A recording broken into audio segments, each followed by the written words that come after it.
pré-casamento. E como as pessoas não gostam de discutir questões patrimoniais pré-casamento, a comunhão parcial acaba sendo o regime legal. Deixa eu mandar já para o meu assistente, o Rafael, o tema dessa aula de hoje, para ele pôr no YouTube. Aula 1, comunhão parcial, parte 2. E aula 2, comunhão universal. Pronto, já está anotado aqui. A comunhão universal era o regime legal até 1977. Em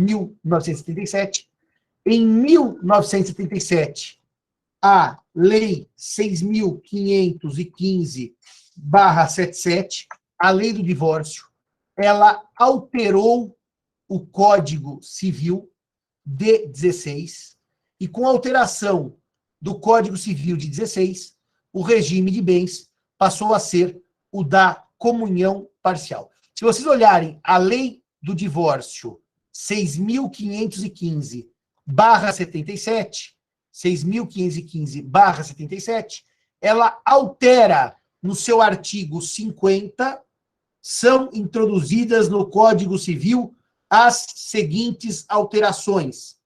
7ª alteração: não havendo convenção ou sendo nula, vigorará, quanto aos bens entre os cônjuges, o regime de comunhão parcial. É por isso que, para as pessoas casadas antes dessa alteração, quando elas se casavam e vinha escrito na certidão de casamento, casados por comunhão de bens, Simão, eu não sei se é parcial ou se é universal. Se elas se casaram antes de 77, a comunhão é universal. Se elas se casaram pós 77, a comunhão é parcial. Mesmo porque, se elas tivessem se casado pré-77 e quisessem a comunhão parcial, elas precisariam fazer um pacto antenupcial. E esse pacto é anotado na certidão de casamento. Então, por exemplo, hoje, Simão, eu quero me casar por comunhão universal. Bom, se hoje você quer se casar por comunhão universal, você hoje precisará fazer um pacto antinupcial. E esse pacto vai dizer, eu adoto a comunhão universal. E a sua certidão de casamento vai vir escrito, casados pelo regime de comunhão universal, por força do pacto tal, do pacto lavrado pelo tabelionato tal, na data tal. Então, quando vocês olharem uma certidão de casamento antiga, como a do meu pai e da minha mãe, que se casaram em 73, virá escrito, casados pela comunhão de bens. É a universal, porque se fosse outra na época, precisaria haver pacto. Cairala, seu pai e sua mãe se casaram por qual regime? Comunhão parcial, professor. Bruna, seu pai e sua mãe se casaram por qual regime? Também, comunhão parcial. Marcelão, seu pai e sua mãe se casaram por qual regime? Bom dia, parcial também, Simão. Ó, todos novinhos, todos se casaram, todos já casados pós-77, é isso? É isso. Os meus em 85. E os seus, Bruna, sabe o ano que eles casaram? 89. E os seus, Cairala, sabe o ano que eles casaram? 89 também. Então. Todo mundo se casou. O meu pai e minha mãe se casaram em 73. E daí o regime era de comunhão universal. Os meus tios mais novos se casaram depois. Já se casaram final dos anos 70 e início dos anos 80, cujo regime já era comunhão parcial. Mas meu avô chegou e falou para eles o seguinte, olha a mentalidade da época. Como o casamento é indissolúvel e é para toda a vida, essa história de comunhão parcial é de casamento que vai acabar logo. Façam um pacto antinupcial e se casem por comunhão universal. E os meus tios mais novos, portanto, pelo menos meu tio, eu preciso até ver meu tio, não vou listar o nome, aqui todo mundo conhece o nome, pelo menos meu tio mais novo, irmão da minha mãe, certamente se casou, porque eu fui no casamento, foi em 80, eu lembro, por comunhão universal, por pacto antinupcial. Bom, a comunhão universal, como diz o próprio código, importa a comunicação de todos os bens presentes e futuros, com exceção dos bens seguintes. Só tomem cuidado com esse artigo é a prova que eu tenho que ler um código, um artigo pelo outro. Ó, todos os bens presentes e futuros, inclusive as dívidas. Portanto, se vocês lerem o artigo 667, tudo que eu tinha antes, patrimônio, agora é nosso. Tudo que eu tinha antes, dívida, agora a dívida é nossa. Tudo que eu tenho pós-casamento é nosso, dívida e também patrimônio. Aqui eu estou falando patrimônio no sentido de patrimônio líquido, excluindo as dívidas, só para deixar claro. Agora, reparem que o artigo 668, ele nega parte do texto do artigo 667. Porque ele vai dizer que as dívidas anteriores ao casamento não se comunicam. Então, vamos lá. Lendo um artigo pelo outro. Os bens anteriores ao casamento se comunicam? Sim. As dívidas anteriores ao casamento se comunicam? Não. Com exceção de 2 tipos de dívidas. As que reverterem em proveito comum do casal. As que reverterem em proveito comum do casal. Então, por exemplo, eu faço uma dívida anterior ao casamento para comprar um apartamento financiado ou para comprar um carro financiado. Nessa hipótese, a dívida é anterior, mas como o carro reverte em proveito do casal, também haverá comunicação. Agora, por exemplo, eu tenho uma dívida porque eu peguei um dinheiro emprestado, gastei antes de me casar, já gastei o dinheiro e só tenho a dívida anterior ao casamento. Não tem vantagem nenhuma para a família. Nessa hipótese, a dívida não se comunica. E também se comunicam as dívidas referentes aos aprestos. Eu até procurei aqui no Google o significado, porque outro dia eu estava andando lá por Lisboa e eu vi lá que havia uma loja de aprestos. E eu falei, nossa, que coisa interessante, porque eu sempre disse que aprestos tinha por significado as despesas com o próprio casamento. E realmente, se vocês olharem o primeiro significado de apresto, ele vai dizer todos os apetrechos ou instrumentos obrigatórios para concretização de determinada ação ou para certa finalidade. Se olharem no de baixo, preparativo para a realização de alguma coisa ou organização. Então, os aprestos, no termo do Código Civil, são as despesas com o casamento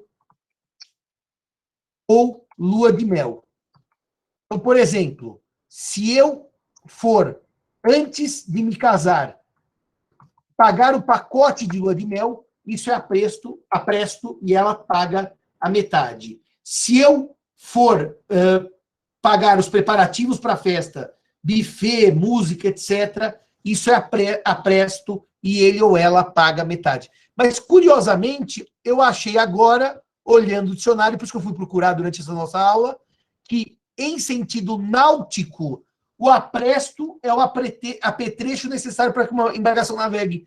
Por isso que lá em Lisboa, perto do Mercado da Ribeira, tem uma loja de aprestos, que são os apetrechos para que a embarcação navegue, vivendo e aprendendo. Até depois vou dar uma olhadinha no Caldas Aulete, ver se ele confirma essa ideia de apresto. Então, voltando à vaca fria. As dívidas anteriores não se comunicam, salvo se provierem de despesas com os aprestos ou reverterem em proveito do casal. Bom, o que diferencia de maneira brutal a comunhão parcial da universal? Eu vou explicar agora e prestem, por favor, bastante atenção, que essa é a parte mais importante da comunhão universal, até porque depois nós vamos ver em sucessões algumas questões. Eu sou casado por comunhão universal. O pai da minha mulher, o pai do meu marido, morre. Eu não sou herdeiro do meu sogro, mas da minha mulher ou meu marido herdam e eu tenho a meação sobre a herança dela ou dele. Eu não sou herdeiro do pai dela, eu não sou herdeiro da mãe dela, eu sou meeiro da herança.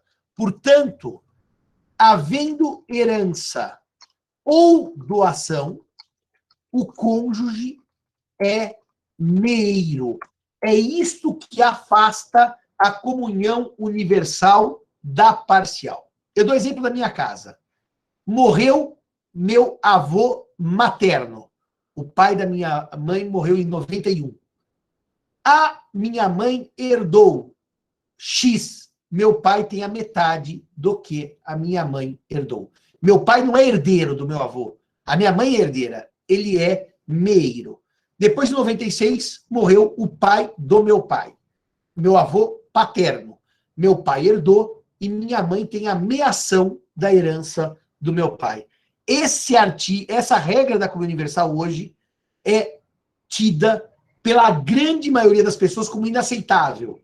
Ou seja, há um conceito hoje social de que não faz menor sentido eu herdar e a minha mulher ou meu marido ter metade da minha herança. Isso é uma coisa que ficou ultrapassada no sistema.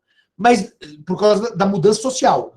Agora, não se esqueçam que o regime de comunhão universal foi o regime legal, pelo menos, de 1603, com as ordenações filipinas, até 1977.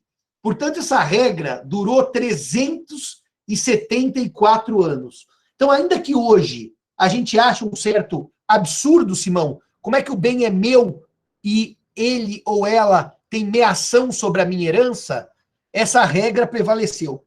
Por quê? Porque as ordenações adotavam como regime legal a comunhão universal, e se olharem as ordenações, elas usam um termo interessante, é o casamento segundo os costumes do reino. Costumes do reino quer dizer, porque as pessoas se casavam por costume pela comunhão universal. E quando elas faziam um pacto para adotar a comunhão universal, esse pacto é chamado de carta de a metade. E, portanto, o regime de comunhão universal era o regime legal de 1603 a 1977. Então, dito isto, vamos ver agora os bens que são excluídos da comunhão universal. Então, Simão, mesmo na comunhão universal, eu posso ter bens particulares? Sim, mesmo na comunhão universal, eu posso ter bens particulares. E o exemplo que mais vale a pena trabalhar é esse aqui. Os bens herdados ou doados com cláusula de incomunicabilidade. Eu quero doar um bem para minha filha, mas ela é casada por comunhão universal. Não quero que o meu genro tenha meação sobre aquele bem. No título de doação, eu posso apor uma cláusula dizendo que o bem é incomunicável. Vou responder a Camila. No pacto antinupcial, Camila, é plenamente possível que as partes digam que não se comunica o bem havido por herança na comunhão universal. Curiosamente, Camila, só para mostrar para você, nesse meu curso que eu dei, olha o que eu ponho no slide. Eu acabei ontem à noite. As partes adotam o regime de comunhão universal de bens, não se comunicando, contudo, os bens havidos por herança adquiridos após o casamento. Ou as partes adotam a comunhão universal, isso para pacto antinupcial, Camila, para responder a sua pergunta, quanto aos bens que tivessem adquiridos após o início do casamento, mas não quanto aos existentes no momento do seu início, que prosseguem sendo bens particulares. Eu posso fazer regras de exceção dentro da comunhão universal, tá? E a segunda parte da pergunta, é possível que o testador clausule, diga que o bem é incomunicável no testamento? É possível, mas eu vou fazer só uma notinha sobre isso daqui a 1 minuto, Camila. Eu vou responder o Marcelo, já faço essa nota sobre a comunhão universal no testamento, tá? Sobre a incomunicabilidade por meio de cláusula testamentária. Deixa eu só responder ao Marcelo, que pergunta, no caso de comunhão universal, se houver execução de dívida por terceiro, o exequente poderá avançar na totalidade dos bens do casal, se houver dívida incomunicável ou somente até metade? Marcelo, sua pergunta é linda. A situação vai ser a seguinte, eu devo uma dívida que é só minha, mas todos os bens são meus e da minha mulher por força da comunhão universal. O credor penhora a minha parte, a metade. O credor leva aquele bem a leilão. aquele bem vira, vamos dizer, a quantia de 500 mil reais. Só que tem um problema. Se aquele bem vale 500 mil, 250 meu, 250 da minha mulher. O credor pode ficar com os 250 da minha parte. Vamos supor que eu tenho uma dívida de 300, sei lá. Ele não pode ficar com a parte dela. A parte dela é devolvida para ela em dinheiro, Marcelo. Você vai dizer, peraí, Simão, então a comunhão no fundo quanto àquele bem vai acabar? Vai. Porque como eu devia 250, o bem é penhorado, o bem é vendido, os 250 que eu devo vai para o meu credor, e os 250 da parte dela, da minha ação, volta para ela em dinheiro. E aí, Marcelo, quando volta para ela em dinheiro, o bem é dela. Eu não tenho mais minha ação sobre aquele valor, porque afinal a minha ação sobre aquele bem foi perdida por dívida. Entendeu isso, Marcelo?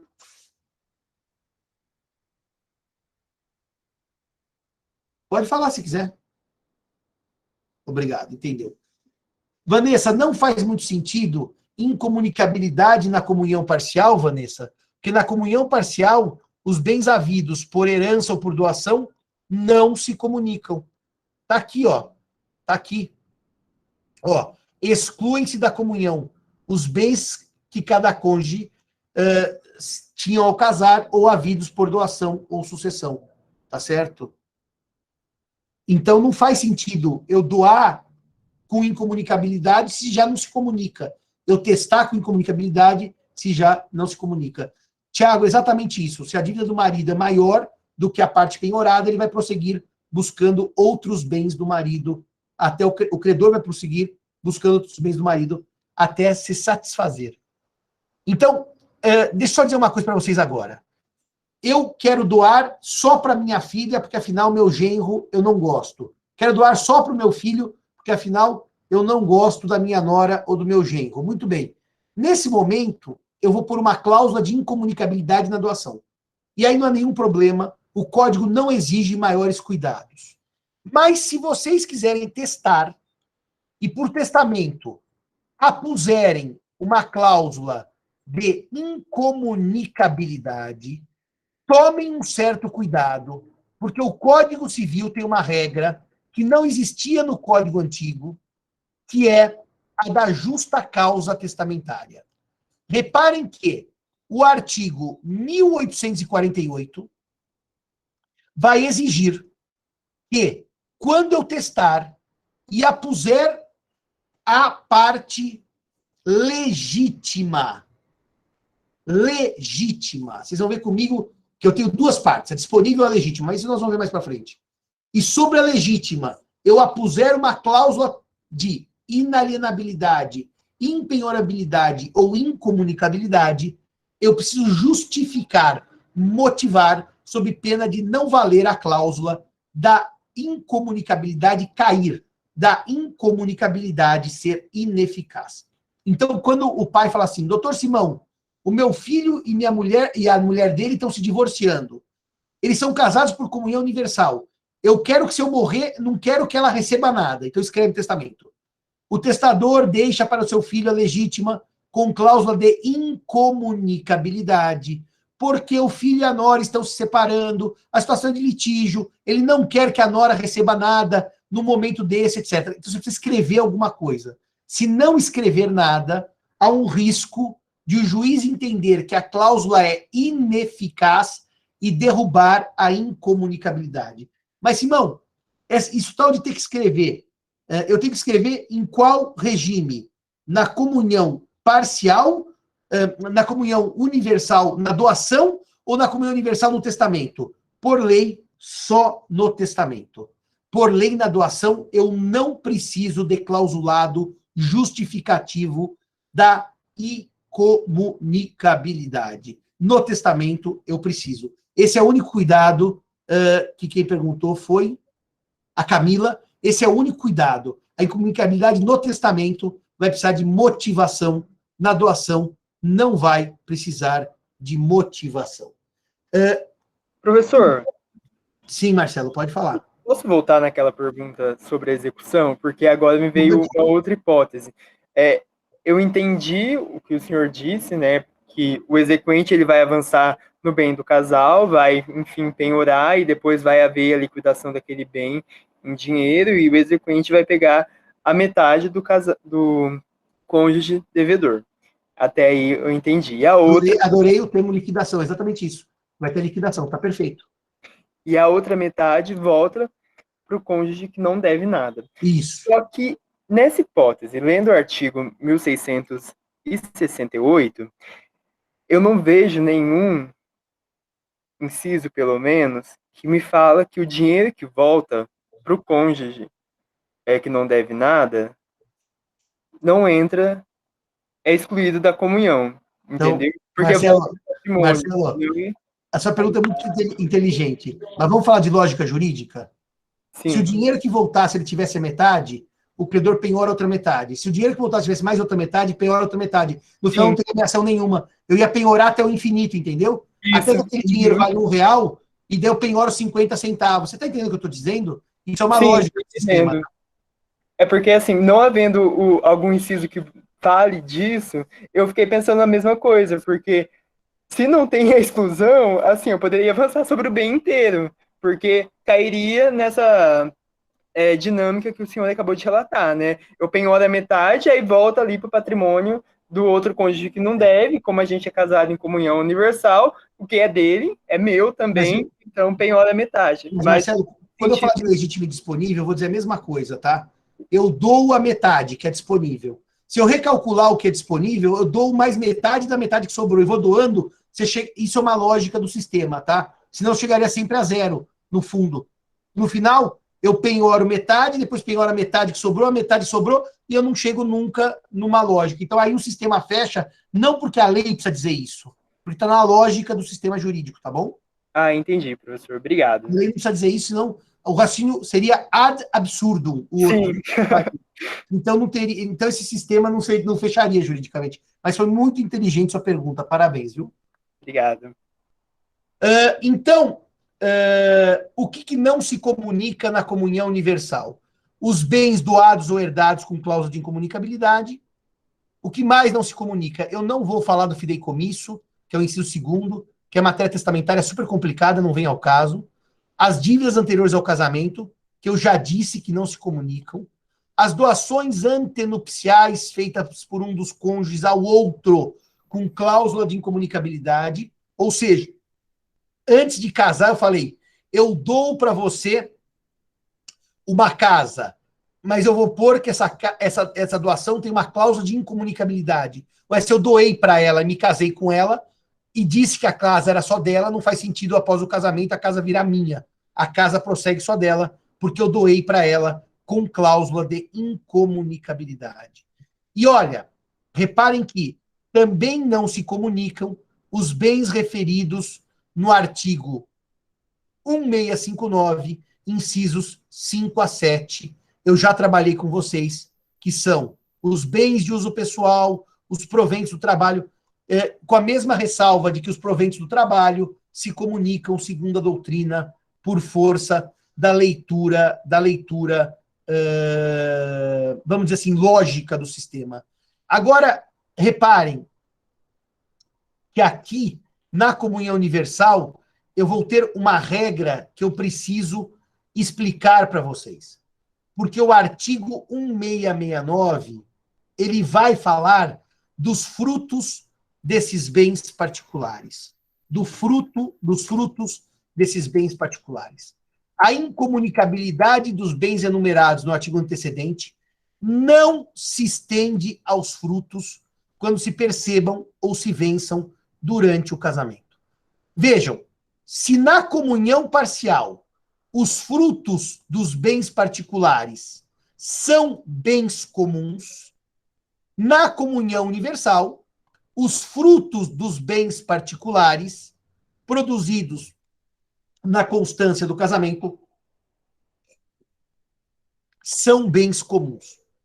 Simão, mas eu não quero que os frutos da minha herança sejam comuns. Casa por comunhão universal, faz um pacto antinupcial dizendo que os frutos não são comuns. Isto é possível, mas por pacto. Senão, os frutos da comunhão universal ainda que produzidos por bens particulares, são frutos, são bens comuns. Os senhores entenderam isso? Os senhores entenderam o regime da comunhão universal?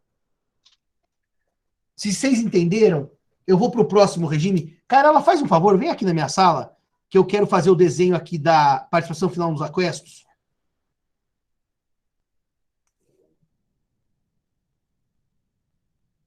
E eu vou dar para o Cairala, ele vai fazer umas bolinhas para vocês. Na participação nos aquestos tem que ter uma bola com a mulher e o marido e uma bola assim parcial com 80 e 100 para fazer aqui na lousa para eles, tá? Bom, se vocês todos entenderam, eu vou passar então para a participação final nos aquestos. Deixa eu anotar aqui o tema também aqui no para os meus estagiários, senão me esqueço depois.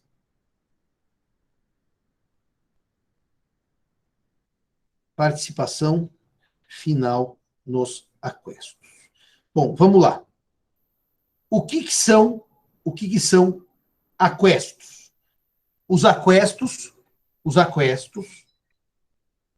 são, aliás, eu estou digitando no lugar errado.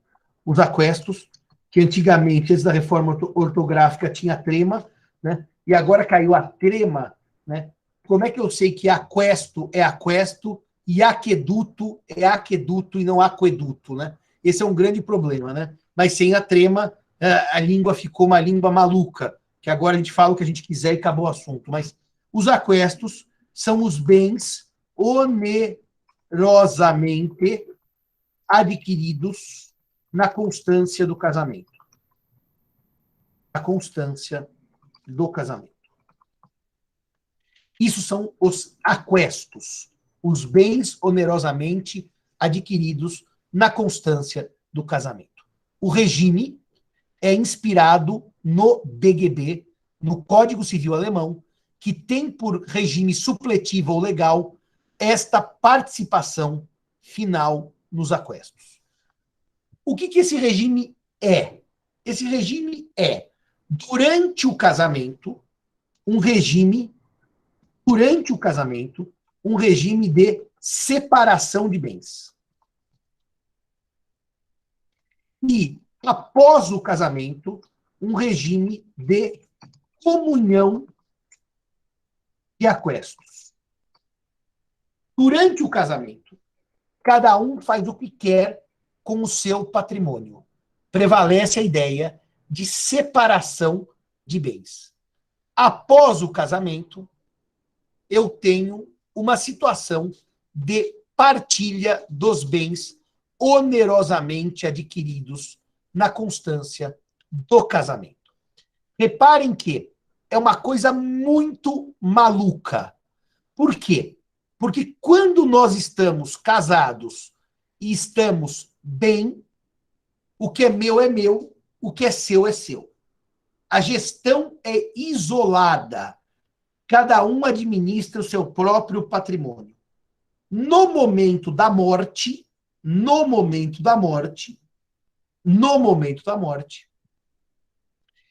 ou do divórcio, tanto faz, acabou o casamento, eu vou separar o que é meu e o que é dela, ou o que é meu e o que era dela e agora é dos filhos dela. Nós vamos separar as duas massas patrimoniais. E aí nós temos uma confusão tremenda. Tremenda. Por quê?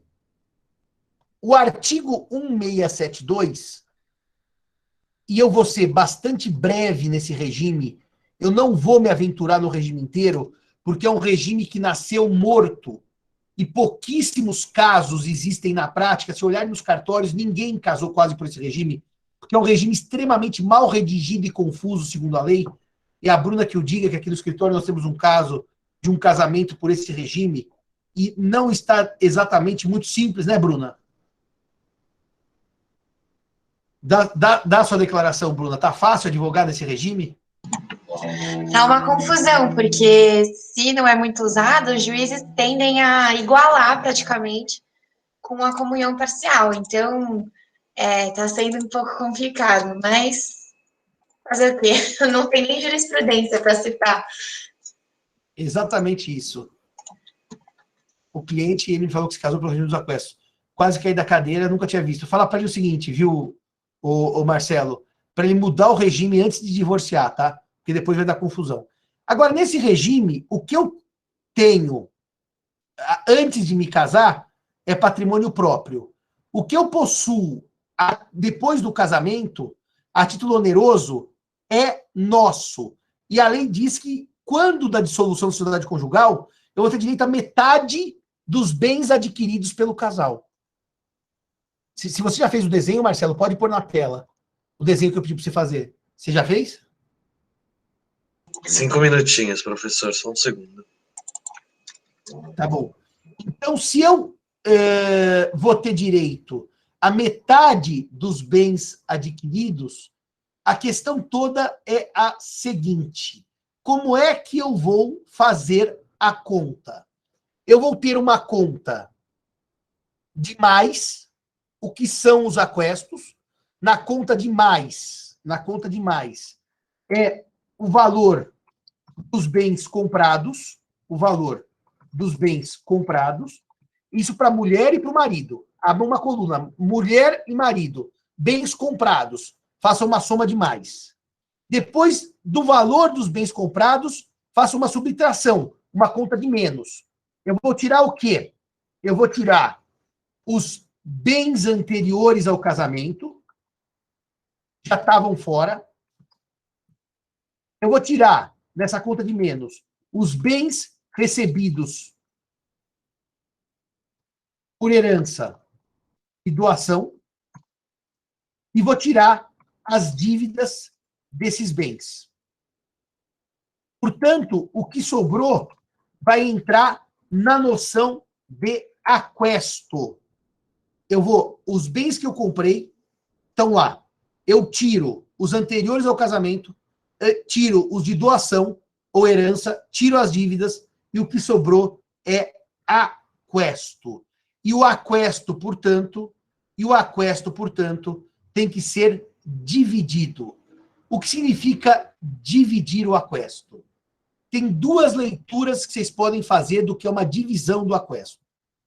Vamos dizer que eu comprei um imóvel, eu, homem, que vale 100. A minha mulher comprou um imóvel que vale 80. Nós tiramos doação, tiramos tudo, o que sobra é um aquesto de 100 no patrimônio do marido e de 80 no patrimônio da mulher. Uma possível solução, que não é essa que a lei traz, mas que os juízes vão aplicar porque eles não entenderam o regime, é o seguinte: metade do imóvel fica com ela e metade com ele. Portanto, nós teremos, ao fim do casamento, no imóvel de 100, metade do marido e metade da mulher. Agora eu vou falar do ex-marido e da ex-mulher. E no imóvel de 80, metade do ex-marido e metade da ex-mulher. Essa solução gera a chamada meação pós-casamento. O que me parece que é um grande erro da leitura do sistema. Um grande erro que é facilitado pela lei, porque a lei usa no artigo 1682 o termo meação. A gente já vai pôr aí. Pode pôr aí. Como a lei usa o termo meação, a solução primeira pensada é que, ao fim do casamento, surge uma meação sobre todos os aquestos. Você vai por aí, Marcelo? Ah, você fez um cilindro.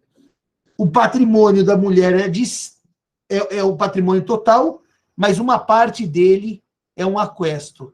Eu não sei se esse cilindro ficou muito claro, Marcelo, que parece que o 100 é o valor do patrimônio integral, mas tá boa a ideia. Faz um favor, Marcelo. Tira o diagrama e mostra o que eu desenhei no papel. Vamos ver, só para ver se eles enxergam o papel. Mostra o papelzinho aí. Tá vendo aí o papelzinho? Não dá para ver. Fica mais perto um pouquinho. É isso. São 2 círculos. Da mulher tem 80 no canto, do marido tem 100 no canto. Tá bom. Pode deixar, Marcelo. De qualquer maneira, vamos então às soluções do regime. A primeira é essa. É entender que há uma meação.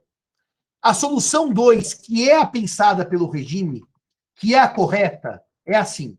100 é o aquesto do marido. Menos 80 é o aquesto da mulher. A diferença é de 20. Reparem, senhores, que se eu fizer, reparem agora, 100 menos 10 igual a 90. 80 mais 10 igual a 90.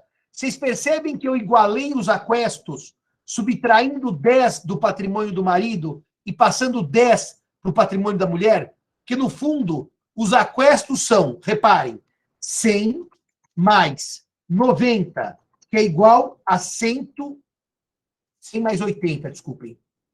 100 mais 80, que é igual a 180, que dividido por 2, eu teria que ter 90 para cada um deles. Então, a solução correta não é uma meação pós-casamentária, mas é reduzir o aquesto dele mediante uma paga em dinheiro para que ela tenha 90 e ele tenha 90. No fundo, a participação final significa uma conta aritmética em que eu pago a diferença em favor do outro ou da outra.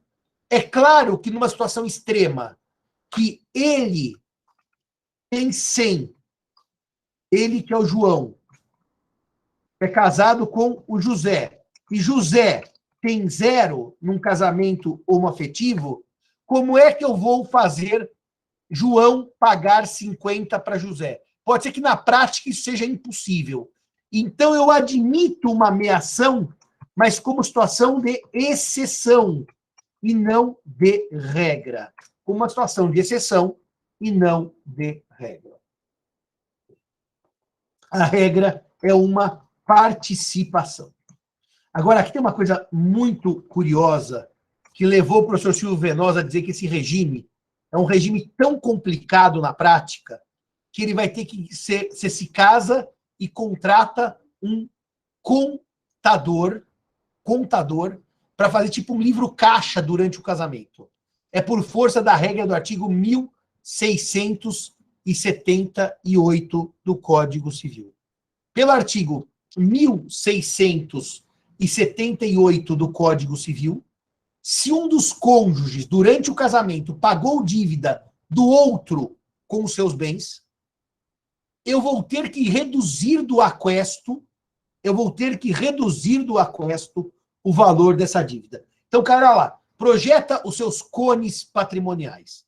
Pelos cones patrimoniais do Marcelo, se o marido tem aquesto e 100, a mulher tem aquesto e 80, o marido deve 10 à mulher. Deve 10 à mulher.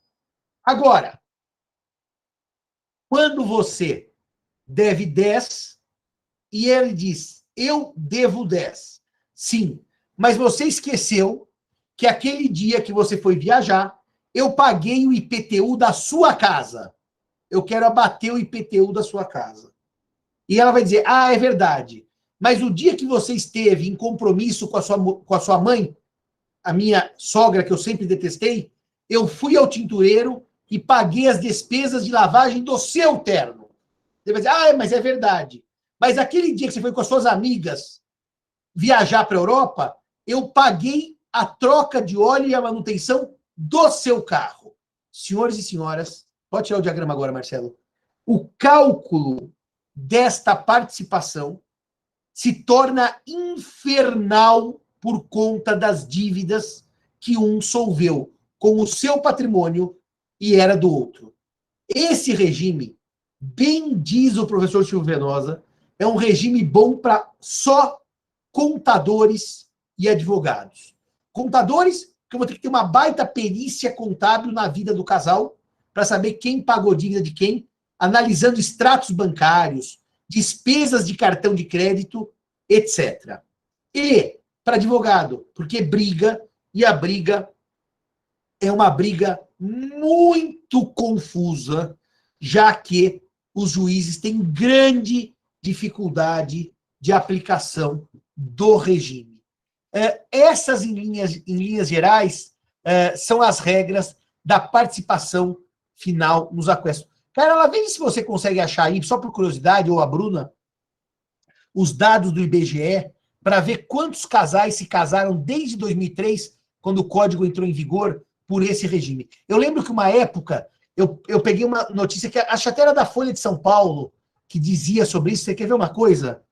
Casamentos, participação final, aquestos, número. Quer ver uma coisa? Eu tinha até uma noticiazinha da Folha de São Paulo, que acho que dizia que ninguém se casa por esse regime, ou o número era muito pequeno, né?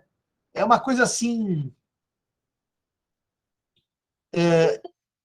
Ó, o Biasi. Biasi dormiu até agora, acordou tarde. Bom dia, Biasi. Eu devia dizer boa tarde, né? O Biasi acordou agora, coitado. Então, vou falar boa tarde para o Biasi. Estatísticas. Eu queria ver se eu acho aquilo, mas eu não me lembro. Eu lembro de ter tido uma notícia da Folha de São Paulo, há muitos anos, dizendo que ninguém se casa por esse regime. Tá? Eu só vou mostrar uma frase do Venosa para vocês.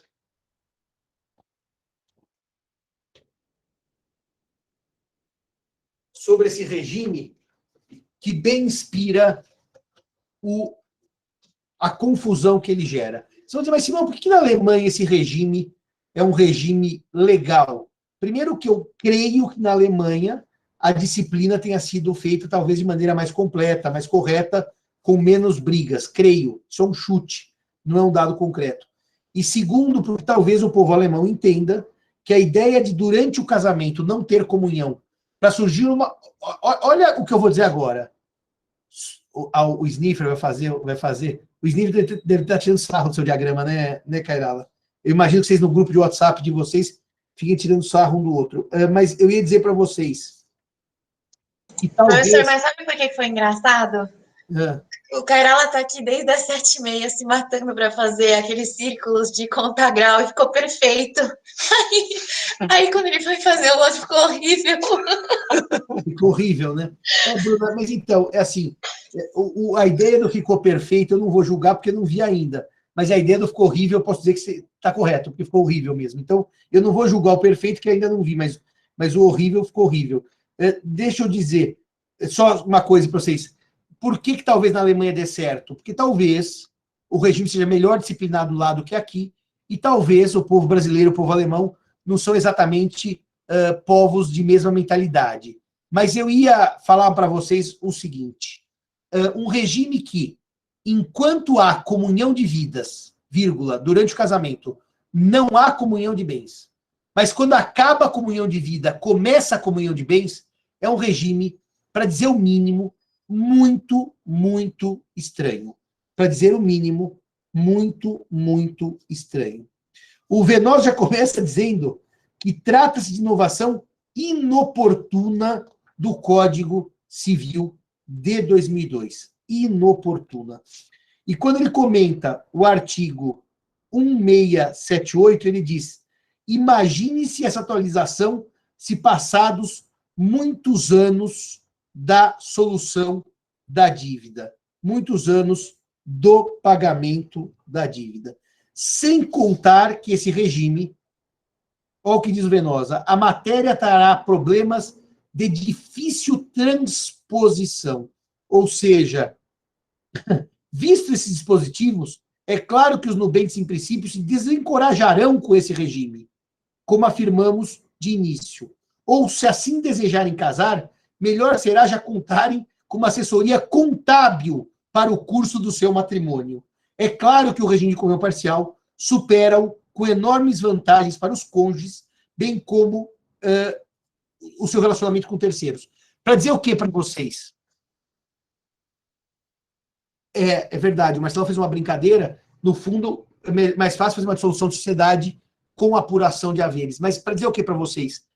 O regime tem algumas questões que são extremamente complicadas na prática.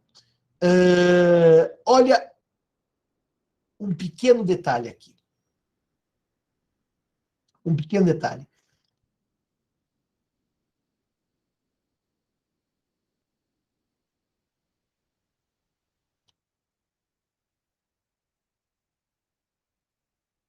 Onde está aquilo?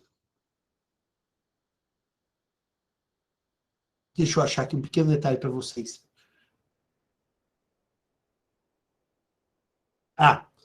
Se houver doação, olha aqui. Olha aqui. O código vai dizer que ao determinar-se o montante dos aquestos, computar-se-á o valor das doações feitas por um dos cônjuges sem a necessária autorização do outro. Então, imaginemos que eu vá fazer a doação de um bem imóvel que é só meu, ou de um bem móvel de grande valor, e eu dou sem autorização do meu marido. Eu dou sem autorização da minha mulher.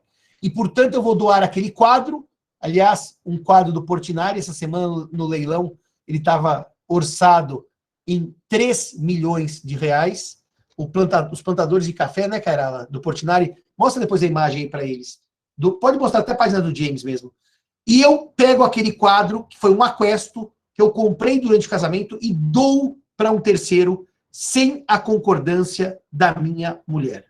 Olha o que diz o código. A minha mulher pode entrar com uma ação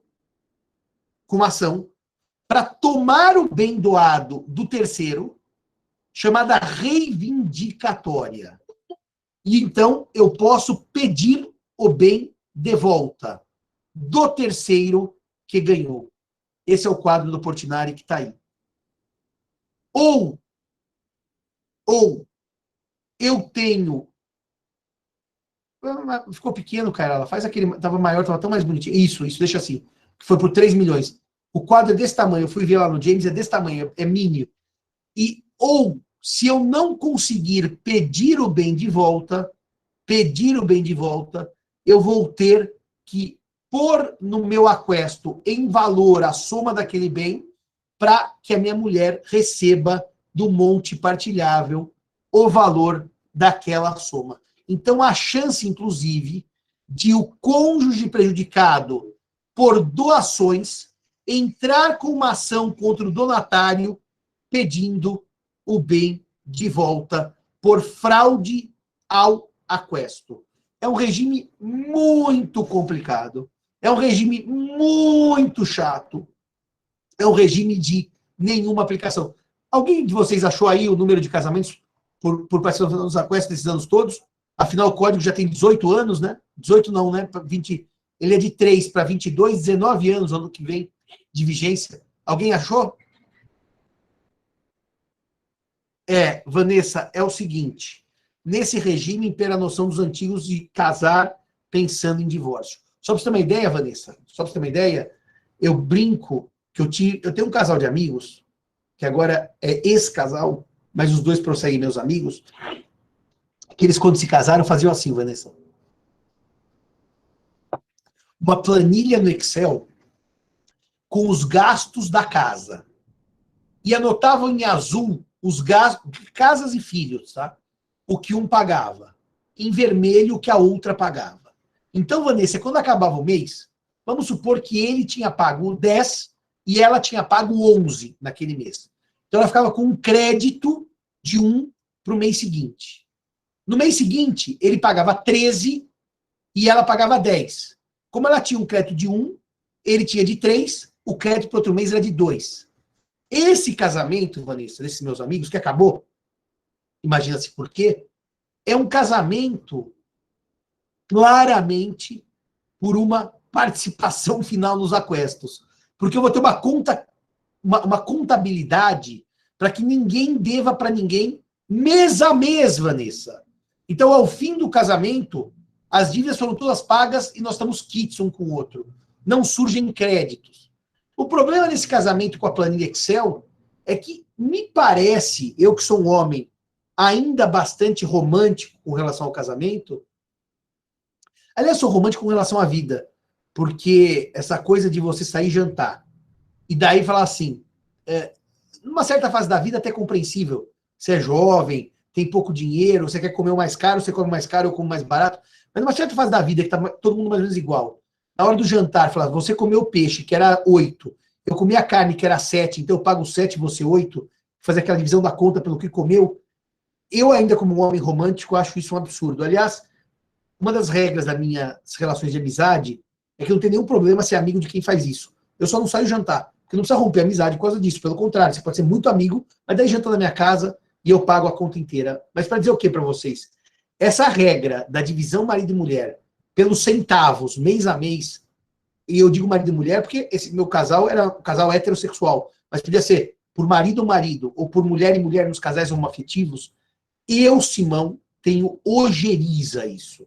Eu acho que é o começo do fim do casamento. Portanto, Vanessa, eu estou só fazendo essas ponderações todas, que eu não faria normalmente, mas para dizer que me parece que tem toda a razão no que disse você. Ué, põe o do Fábio agora e põe o da Bruna, põe os dois, vamos ver qual diagrama ficou melhor aí, para eu acabar a aula e tomar um café, que são 9 horas, daí tomamos um café até as 9h30.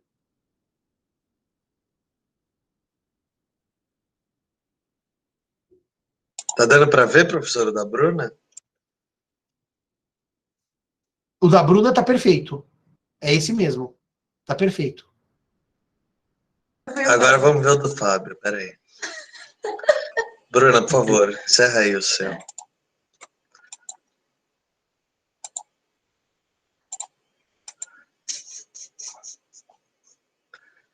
Cadê o do Fábio? Tá abrindo, peraí. Dá para ver? Bom, o do Fábio não é diagrama. É um horror na forma de diagrama. É um horror. Esse diagrama é absolutamente pornográfico, concordo com o Cícero. Melhor antes de tirar isso daí, porque vocês vão achar que o Fábio não sabe fazer diagrama. Eu não diria isso, mas parece que o Fábio não sabe fazer diagrama. Bom, fazemos nosso intervalo e voltamos oportunamente. Até daqui a pouco, meia horinha de café. Matheus, não tira muito sarro, senão eu falo para você também fazer o diagrama no intervalo, tá certo?